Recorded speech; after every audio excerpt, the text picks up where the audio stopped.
নমস্কাৰ, ধুনীয়া ধুনীয়া কাপোৰ আহিছে। এইযোৰ আহিছে হালধীয়া, এইযোৰ আহিছে ৰঙা, এইযোৰ আহিছে ব্লু কালাৰত, এইযোৰ আহিছে হোৱাইটত, এইযোৰ আহিছে ক্ৰীম, এইযোৰ আহিছে ব্লেক, এইযোৰ আহিছে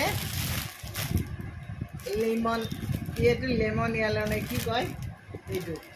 গতিকে এতিয়া কাপোৰ কেইযোৰ মই এযোৰ গৈ দেখাই যাওঁ। আজিৰ কাপোৰখিনি আজি মাত্ৰ আহি পালে। এইখিনি হাতে বোৱা কাপোৰ। এই হাতে বোৱা কাপোৰ কেইযোৰ হ'ল পদ্মিনী কেঁচা পাটৰ। ইটো পদ্মিনী, বাণীটো কেঁচা পাট আৰু 4500 হ'ল দাম। এতিয়া কিছুমানে মোক কৈছে যে বাইদেউ আপোনাৰ কাপোৰৰ দাম বেছি, বজাৰত 3500ত পায় আৰু কোনোবাই বোলে 2200তো কেঁচা পাত দিছে। এতিয়া মই নাজানো দেই, মই আমাৰ পাহাৰে ভৈয়ামে